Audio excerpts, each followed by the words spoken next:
Everyone, मैं सोनूगण gas आपके अपने YouTube मैथ विद सोनूगण के चैनल में आप सभी का वेलकम करता हूं।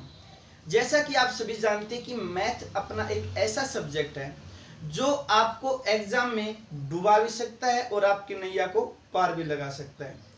तो मैं तो यही कहता हूं कि आप मैथ सीखो मत, आप मैथ से प्यार करो, क्योंकि अपन किस चीज से प्यार करते हैं ना, तो ये समझ लो कि उसको हासिल करने का जज्बा अपने अंदर और भी ज्यादा हो जाता है। और अपन किसी चीज के पीछे पड़ जाते हैं ना, तो अपन उसको हासिल करके ही रहते हैं। आप सभी जानते हो इस चीज को। तो अपनी एक बात और बताता हूँ, जितनी भी अपनी वीडियो हैं आप एक टॉपिक की सभी वीडियो को देखिए, क्योंकि देखिए बच्चे हर प्रकार के होते हैं, कमजोर भी होते हैं, इंटेलिजेंट भी होते हैं। तो इंटेलिजेंट बंदा होता है ना, वो यही सोचता कि मुझे अच्छे से अच्छे हाई लेवल के क्वेश्चन मिले, और जो कमजोर बच्चा होता है ना, वो सोचता है यार मुझे तो मेरे लेवल तक के मिल जाए, जीडी लेवल तक के, हेड कांस्टेबल लेवल तक, तो मैं इतने में ही खुश हूँ। तो मैं पहले भी आपको बताया कि अपनी वीडियो आप जैसे जैसे पार्ट 1, 2, 3 ऐसे देखेंगे तो अपने क्वेश्चनों का लेवल धीरे धीरे बढ़ता रहेगा। तो उससे आप मुआयना कर सकते हो कि आपका लेवल कहाँ तक है।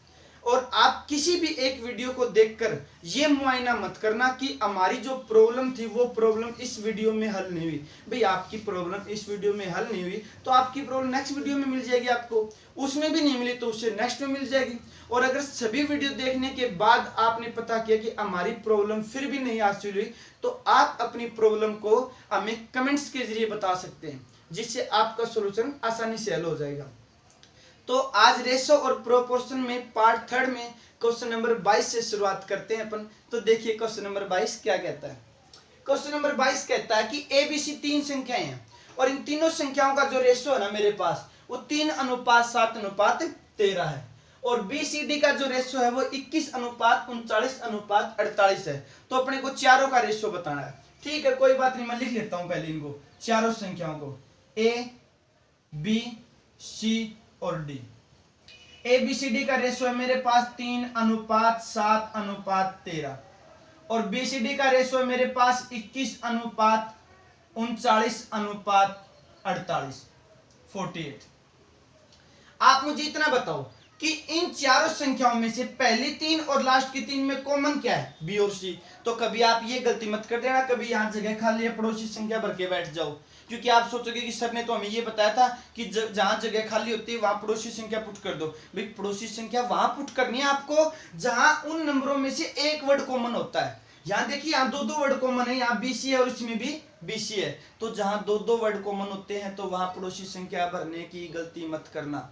जहां एक एक वर्ड ही होता है वहीं पर सिर्फ आपको पड़ोसी संख्या नंबर भरना है आपको सिर्फ। तो अपन इस क्वेश्चन को फिर कैसे हल करेंगे, तो देखिए आप मुझे इतना बताओ कि इस लाइन में BC कॉमन, इसमें भी BC, यहाँ B की वैल्यू है 7 और यहाँ B की वैल्यू है 21। तो ये 21 इस 7 का कितने गुणा है, 3 गुणा। तो याद रखें कि ये 3 गुणा है, 3 टाइम्स है, तो बाकी के नंबर भी 3 टाइम्स ही होंगे।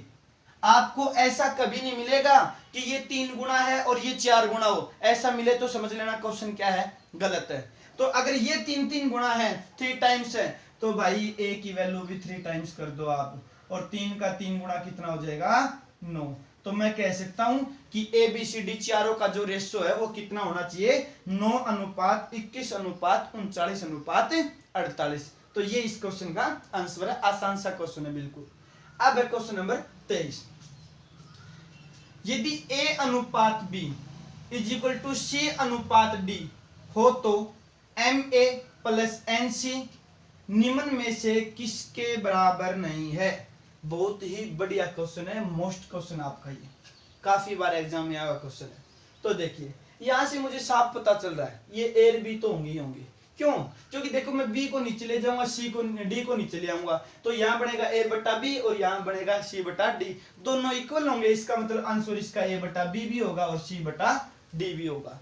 तो दो ऑप्शन तो मेरे पास मुझे साफ शब्दों में दिख रहे हैं। अब दिक्कत कहाँ आती है इन दो ऑप्शनों में, तो देखिए यहाँ A:B है, तो मैं लिख सकता हूं इसको A/B = C/D। और अपने को पूछा है कि MA + NC upon MB + ND किसके बराबर नहीं है।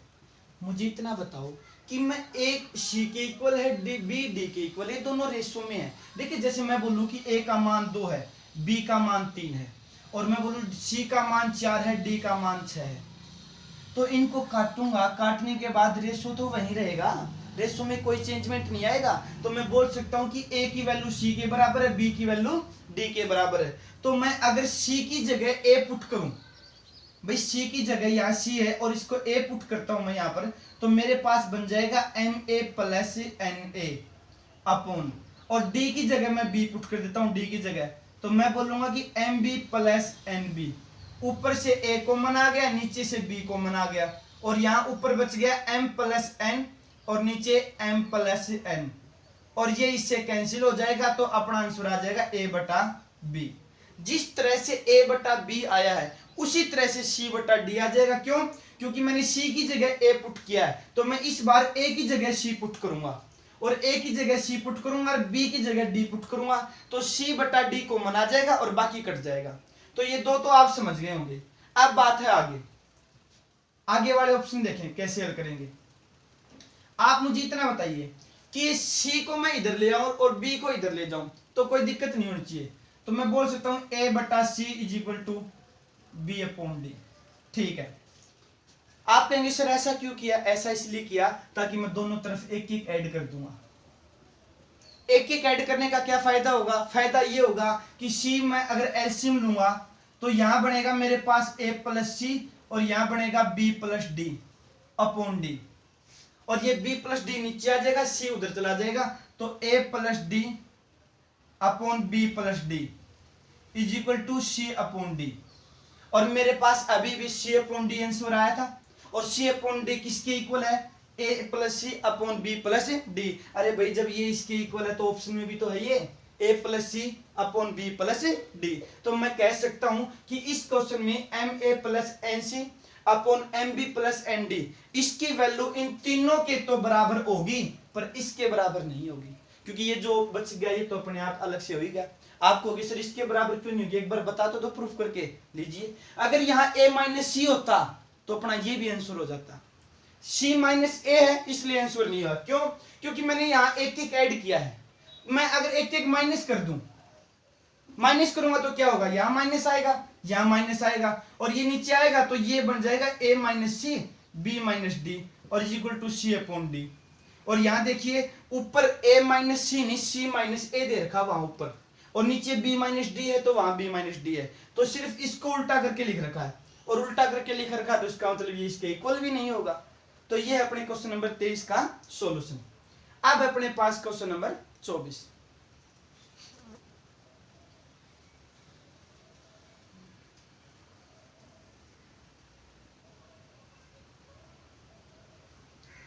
रटना नहीं अपने को कोई चीज, रटोगे ना तो रटी हुई चीज ज्यादा समय तक याद नहीं रहेगी। आप तो बस इनको समझो, इनसे प्यार करो, सीख अपने आप जाओगे आप। क्वेश्चन नंबर 24, यदि a प्लस बी अनुपात c इज इक्वल टू 8 अनुपात 7 है, ठीक है, b प्लस सी अनुपात a इज इक्वल टू 24 अनुपात 11 है, तो c प्लस a का b के साथ रेशो क्या होगा? देखिए क्वेश्चन को ज्यादा लंबा नहीं करूंगा, आप यही समझ जाना। यानी मेरे पास तीन वर्ड है a b और c, और a b c है तो उनका क्या कर रखा उसने कि a और b को ऐड करके c के साथ रेशो निकाल दिया, तो 8 अनुपात 7 आया। यानी मैं बोल सकता हूं कि ये रेशो c का है और ये a और b दोनों का है। ठीक है, मैं आपसे कहूं कि a b c तीनों का सम बताओ, तो आप कहोगे सर 8 और 7 15, ये सम आ गया 15। ठीक है भाई, मैं कहूंगा यहाँ बताओ फिर यहाँ क्या दे रखा है? आप कहोगे सर यहाँ बी और सी का सम करके ए के साथ रेशो निकाल रखा है, और फिर रेशो है 24 अनुपात 11। मैं कहूंगा तो सम बताओ, आप कहोगे सर सम यहाँ 35। क्यों भाई? ए बी सी का या तो सम 15 है, यहाँ 35 है। अरे भाई ए बी सी का सम तो बराबर होना चाहिए भाई। तीन बंदे हम, एक का नाम ए है, एक का बी है, एक का सी है, एक की उम्र 10 है, एक की 15 है, एक की 20 है, तो तीनों की टोटल उम्र कितनी है? 45 साल। भाई 45 साल यहाँ उम्र है, अगर अपन दूसरी जगह जाएंगे तो वहां भी तो 45 ही रहेगी तीनों के एज का सम। तो उसी तरीके से यहाँ एबीसी का जो सम होगा वही सम आगे भी रहना चाहिए, सम बराबर होना चाहिए। हाँ रेशो अलग आ सकते हैं इनके। तो आप मुझे इतना बताइए कि ये 15 है, ये 35 है, तो मैं दोनों का एलसीएम लूंगा, तो 15 और 35 का एलसीएम, ऐसी संख्या देखो जो 15 से भी कटे और 35 से भी कटे, तो वो संख्या है 105। कितनी? 105। तो यानी मैं बोलूं कि 105 कैसे बनेगा, तो आप कहोगे सर 15 की 7 से गुणा कर दो, 105 बन जाएगा। सही बात है। मैं को 35 को 105 कैसे बढ़ाएंगे, आप कहोगे सर 3 से गुणा कर दो। सही बात है। तो देखिए मैं क्या करूंगा, मैं यहां से डायरेक्ट सी की वैल्यू निकालूंगा। डायरेक्ट सी की वैल्यू कैसे निकलेगी, देखिए मैंने ए और बी का तो माना 8 और सी का 7, तो तीनों का कितना हुआ? 15। भाई तीनों का सम 15 है और 15 में से सी की वैल्यू कितनी है? 7। अरे जब 15 में से सी की वैल्यू 7 है तो 105 की वैल्यू कितनी होगी? 5 से काटा 15 से काटा 7, तो 7 गुणा 7 49। तो मैं कहूंगा कि 105 में से सी की वैल्यू कितनी है? 49। ठीक है। इसी प्रकार से मैं यहां ए की वैल्यू निकालूंगा। ए की यहां मैं बोल सकता हूं कि बी और सी 24 है तो ए 11 है, तो तीनों का सम कितना है? 35। भाई तीनों का सम 35 है, तो 35 में से ए की वैल्यू कितनी है? 11। तो 105 में से कितनी होगी? 35 से काटा 3, तो 11 तिया 33। यहां मैंने 15 से 7 गुणा की, यहां 35 से 3 गुणा की, तो इसी प्रकार से 7 की आप डायरेक्ट गुणा भी कर सकते हो और 3 की यहां डायरेक्ट गुणा कर सकते हो। देखो 3 की गुणा करें तो 11 तिया 33 आ जाएगा ए का मान। 7 की गुणा करेंगे तो 7 गुणा 7 49 आ जाएगा सी का मान। तो इसी प्रकार से मैं बी का मान निकाल लूंगा। तीनों का टोटल मान कितना है? 105। 105 में से अगर मैं ए और सी की वैल्यू माइनस कर दूंगा तो किसकी मिलेगी मुझे? बी की। और ए और सी की वैल्यू कितनी है? 49 और 33, और 49 और 33 कितना होता है? 82। और 82 इसमें से माइनस करूंगा तो मुझे उम्मीद है 23 आएगा। तो ये आ गया मेरे पास बी की वैल्यू। ठीक है। अब मेरे पास तीनों वैल्यू मुझे मिल गई, जो अगले ने पूछा है उसके हिसाब से उसको बता दो क्या चाहिए उसको। वो बोला कि सी और ए को ऐड करूं। ठीक है भाई, कर लो। सी को और ए को ऐड करो, इन दोनों को ऐड करेंगे तो 82, और बी के साथ रेशो निकाल दो। बी की वैल्यू कितनी है? 23, तो इसका रेशो निकाल दो भाई। ये आपका आंसर हो गया 82:23। ये इस क्वेश्चन का आंसर है। अब है अपने पास नेक्स्ट क्वेश्चन 25।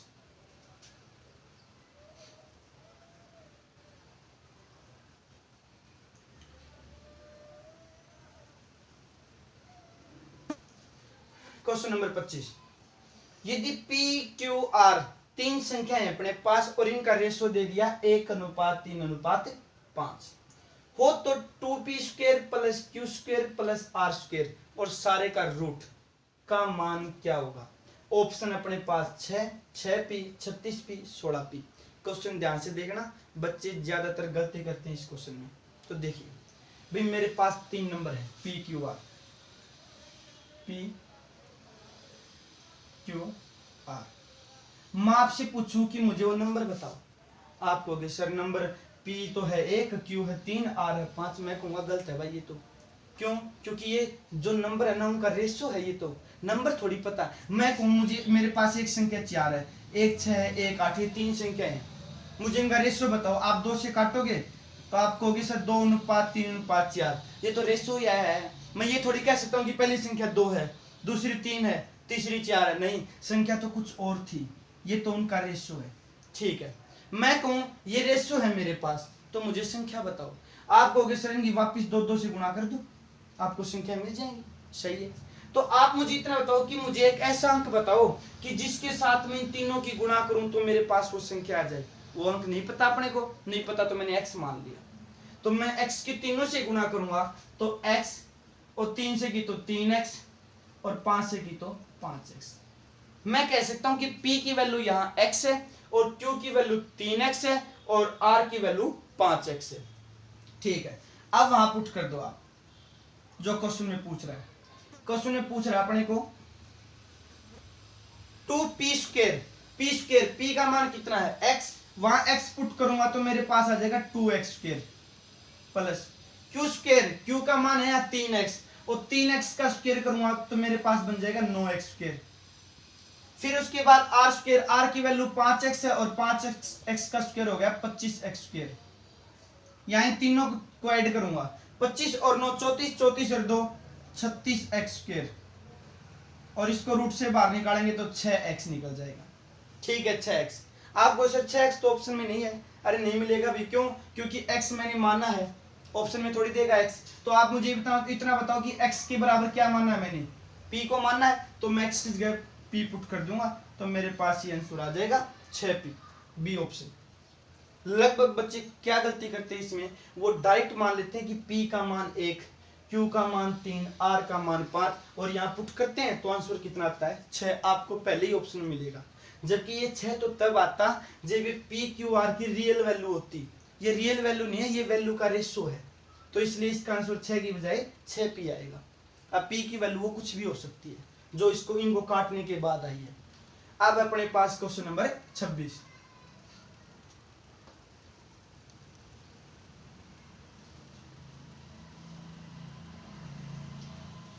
यदि x की पावर 3 माइनस y की power 3 ratio x square plus xy plus y square is equal to 5:1 अपने पास, और इनका रेशो है अपने पास 7:1, तो अपने को x माइनस 3y, ये x रेशो पूछेगा, x रेशो 3y क्या होगा अपने पास। तो देखिए आप मुझे इतना बताओ कि इन दोनों का रेशो 5:1 है। अगर मैं ये फॉर्मूला अप्लाई करूं x की पावर 3 माइनस y की पावर 3, तो आप कहोगे कि sir x minus Y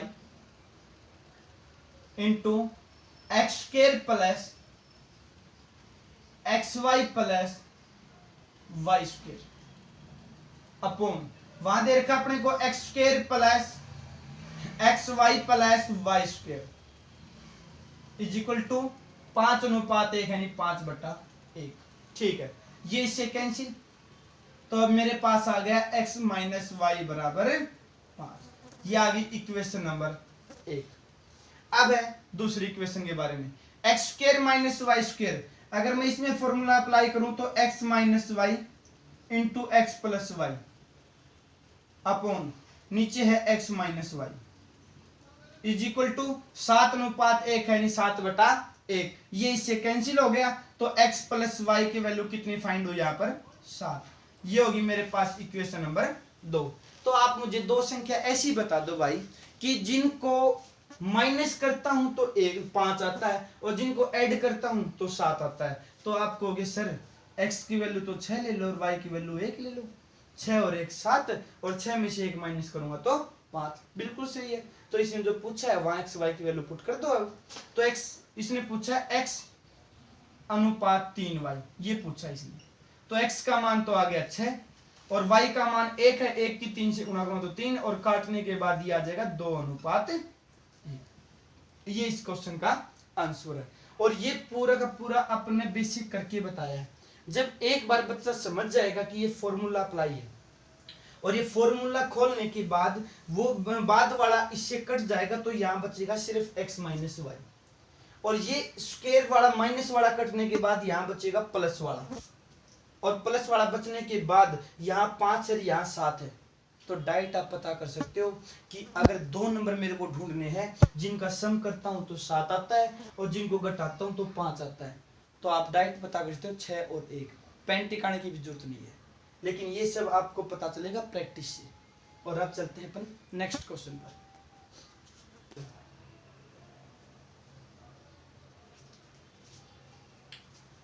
question number 27, संख्याएं 9, 15, 21, 33 के प्रत्येक पद में क्या जोड़ा जाए ताकि संख्याएं समानुपाती हो जाएं।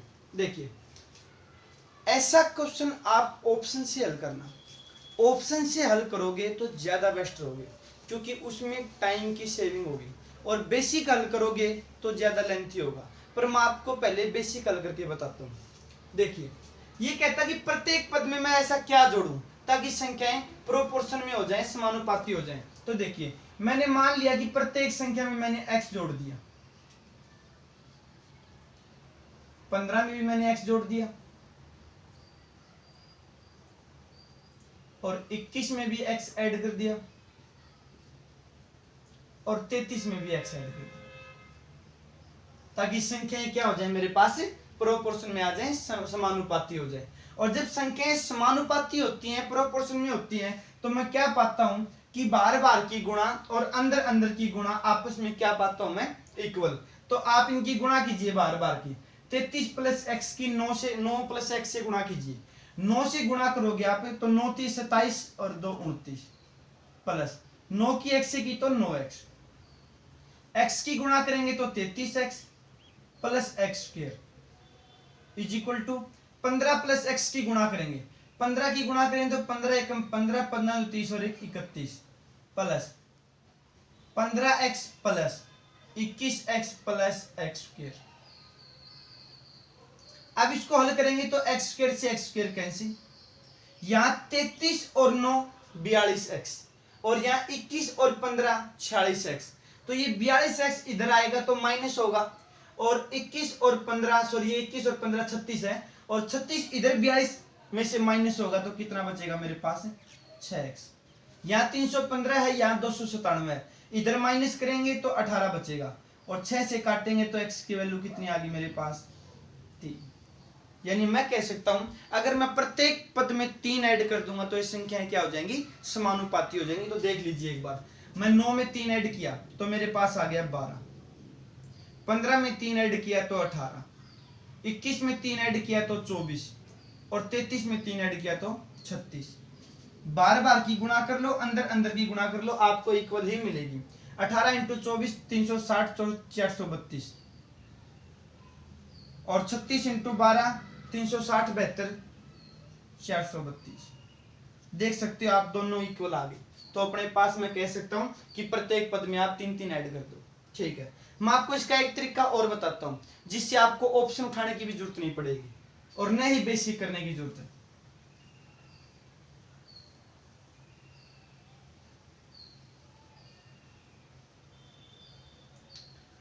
जब संख्याएं प्रोपोर्शन में होती है तो क्या करता हूं मैं, बार बार की गुणा करता हूं, अंदर अंदर की गुणा करता हूं।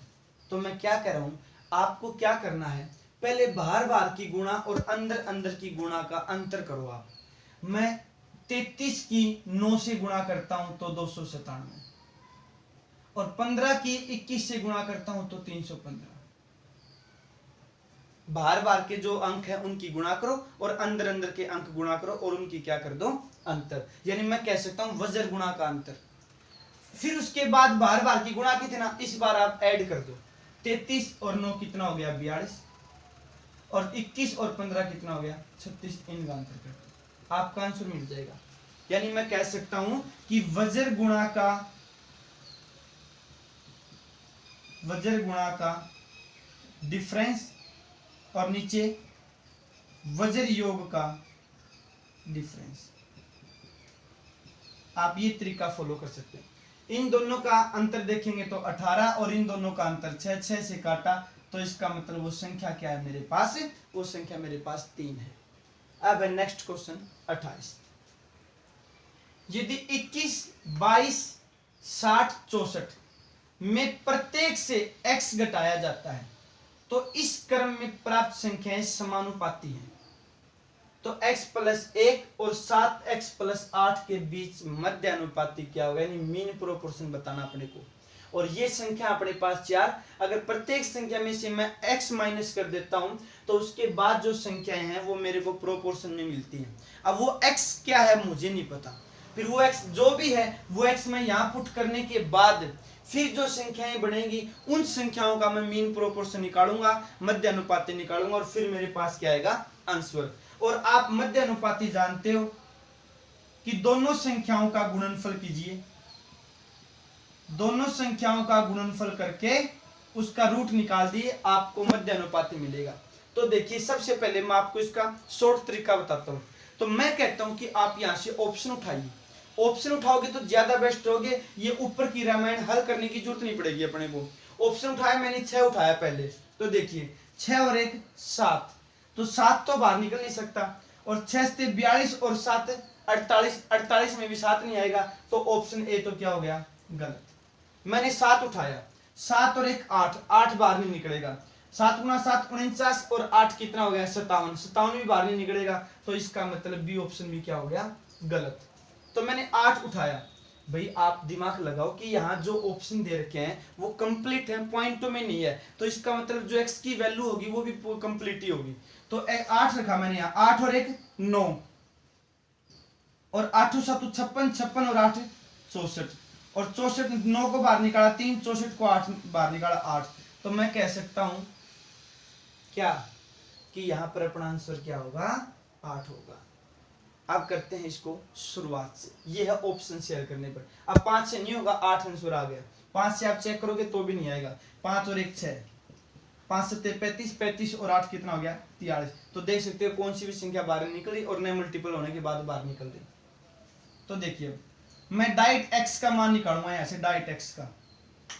और डायरेक्ट x का मान कैसे निकलेगा वो मैंने आपको अभी बताया, वज्र गुणा का अंतर बटे वज्र योग का अंतर। तो बार बार की गुणा और अंदर अंदर की गुणा का अंतर करना है। तो मैं कहूंगा कि 22 गुणा 60, तो 22 छिका 132, 1320 माइनस 21 गुणा 64, 1260 48। तो ये हो गया मेरे पास 8 134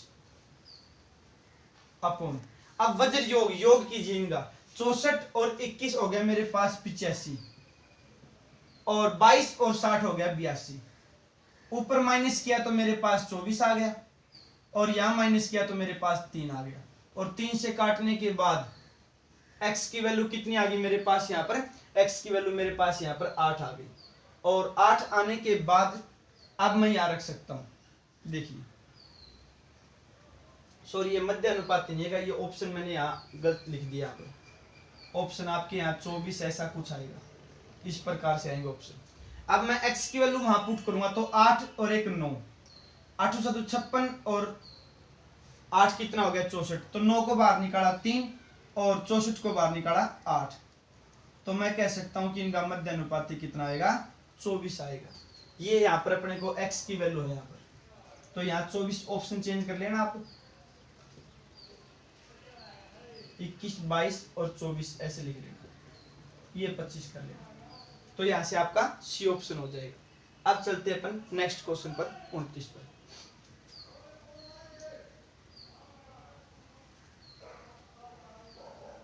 और आप कभी ये सोचो कि भाई ये 24 आ गया तो सर ने 8 लेके बता दिया, भाई 24 लेके बताओ। तो देखो 24 लेके भी कुछ नहीं है, आसानी से हल होगा 24 लेने के बाद भी।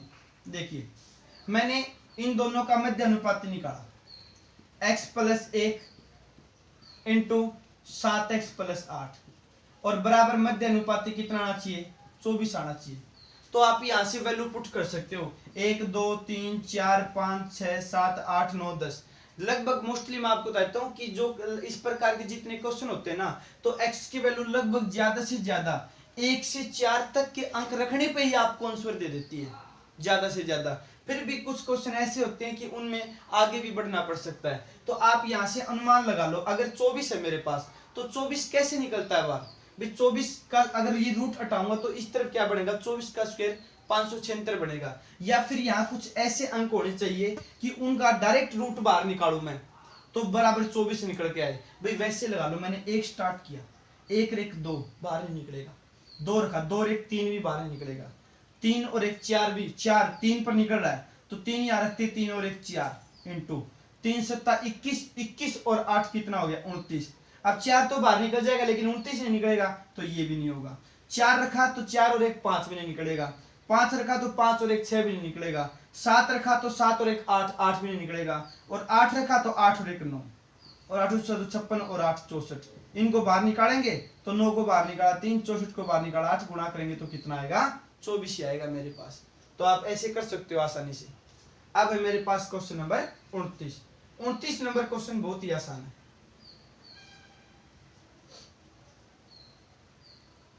देखिए एक आदमी ने कुछ pen A, B, C, D में क्रमशः 1/3 अनुपात 1/4 1/5 1/6 के अनुपात में बांटी, यानी पेन बांटे उसने। तो उसके पास कम से कम कितने पेन हैं? तो देखिए आप मुझे इतना बताओ कि ABCD 4 बंदे हैं मेरे पास, 4 बंदे हैं मेरे पास, और इनको जो पेन बांटे हैं वो 1/3 1/4 1/5 और 1/6 के रेशो में बांटे। तो आप एक काम करो, इन बटे वाली संख्या को आप सिंगल लाइन में लेके आओ। सिंगल लाइन में कैसे, इनका एलसीएम लो, सब का एलसीएम आ गया मेरे पास 60, तो 60 की प्रत्येक से गुणा कर दो आप, 3 से काटेंगे तो 20, 4 से काटेंगे तो 15, 5 से काटेंगे तो 12 और 6 से काटेंगे तो 10। यानी मैं कह सकता हूं कि ए को कम से कम 20 पेन मिल सकते हैं, बी को कम से कम 15 पेन मिल सकते हैं और सी को कम से कम 12 पेन मिल सकते हैं और डी को कम से कम 10 पेन मिल सकते हैं। और सबका सम करता हूं मैं 15, 12, 27, 10, 37 और 20 57। देख लेना कहीं मिस्टेक ना होगी। 4 से 15, 5, 12, 10, ठीक है, 35, 35 और 12, 27, 10, 57। यानी मैं कह सकता हूं कि इस व्यक्ति के पास कम से कम 57 पेन है। क्यों? क्योंकि 57 मेरे पास एक ऐसी संख्या है जो इस रेशियो को पूरा डिवाइड कर देगी। भाई पेन कोई कम ज्यादा थोड़ी होते हैं, आधे टूटी हुई थोड़ी होते हैं, पेन तो कंप्लीट ही होगा। तो 57 से नीचे कोई भी ऐसी संख्या नहीं हो सकती जो 25, 20, 15, 12, 10 को पूर्णतः विभाजित कर सके। तो उसने यही पूछा कि कम से कम कितने पेन हो सकते हैं, तो कम से कम उसके पास 57 पेन हो सकते हैं, इससे ज्यादा नहीं हो सकते। अब है क्वेश्चन नंबर 30 का क्वेश्चन भी अच्छा क्वेश्चन है। यदि A अनुपात B बराबर B अनुपात C हो तो A की पावर 4 अनुपात B की पावर 4 की वैल्यू क्या होगी? ठीक है, आप मुझे इतना बताइए कि A अनुपात B और B अनुपात C दे रखा है। अगर मैं बार बार की गुणा करता हूं तो B गुणा B हो गया मेरे पास B square is equal to A गुणा C हो गया मेरे पास AC। तो मेरे पास ये इक्वेशन बनेगी मेरे पास कि B स्क्वायर की वैल्यू कितनी होगी? A और C के गुणनफल के बराबर होगी। और यहाँ पूछ रहा है कि A की पावर 4 और B की पावर 4 का रेशो बताओ क्या होगा। ठीक है भाई, A की पावर 4 तो मैंने ऐसे कैसा रखा, B की पावर 4 को मैंने लिख दिया B का स्क्वायर, इसमें तो कोई दिक्कत नहीं होनी चाहिए, आसानी से लिख सकते हैं। और A की पावर 4 ऐसे कैसा, B का स्क्वायर, B के स्क्वायर की वैल्यू कितनी निकाली मैंने? AC, और ऊपर स्क्वायर है तो स्क्वायर इस पर भी आएगा और इस पर भी आएगा, दोनों पर रहेगा। यहाँ A की पावर 2 है, यहाँ 4 है, तो 2 काटेंगे 2 तो फिर भी बचेगी, तो यहाँ आ गया A स्क्वायर और यहाँ बच गया C स्क्वायर। तो ये है इस क्वेश्चन का आंसर। इन क्वेश्चन जितने भी मैंने आज ये क्वेश्चन करवाए हैं, इन क्वेश्चनों में सबसे जो मोस्ट क्वेश्चन है वो है आपका क्वेश्चन नंबर 28। ये क्वेश्चन काफी एग्जाम में आ रहे हैं और सीपीओ सीजीएल के प्री में तो इन क्वेश्चनों ने ये मानो कि कह डाल रखा है। ये क्वेश्चन जो आ रहे हैं ना, ये x घटाने के बाद बोल देता है या x जोड़ने के बाद बोल देता है और उसके बाद फिर इन सब का क्या पूछता है? मध्यानुपाती पूछता है। तो मैंने क्या किया था, मैंने इन क्वेश्चनों में क्या किया, x घटाया, तो मैंने ऑप्शन में डायरेक्ट x की वैल्यू रख दी। ये क्वेश्चन फिर भी मैंने अपनी तरफ से आगे ऐड कर दिया। तो आप काफी क्वेश्चन देखोगे इनमें, तो इन क्वेश्चनों में आपको आगे भी पूछ रहा है कि उसका मध्य अनुपाती बताओ आप। तो ऐसे क्वेश्चन को आप ज्यादा से ज्यादा ऑप्शन उठा के हल करोगे, और ऑप्शन उठा के हल करोगे तो ज्यादा अच्छा रहेगा क्योंकि टाइम बचेगा उसमें। और अगर ऑप्शन उठा के नहीं कर रहे हो, आप सीधा बेसिक कर रहे हो, तो आपकी कैलकुलेशन फास्ट होनी चाहिए। कैलकुलेशन फास्ट होगी तो भी आप टाइम बचा जाओगे। और आप इस्तेमाल करना वज्र गुणा का अंतर अपॉन वज्र योग का अंतर, उससे आपकी x की वैल्यू डायरेक्ट निकल कर आ जाएगी और x की वैल्यू पुट करते ही आपका आंसर आपको मिल जाएगा। तो इन क्वेश्चनों पे आपको ज्यादा ध्यान देना है। तो आज की वीडियो में अपन इतना ही पढ़ेंगे। अब नेक्स्ट वीडियो में फिर मुलाकात होगी, तब तक के लिए नमस्कार।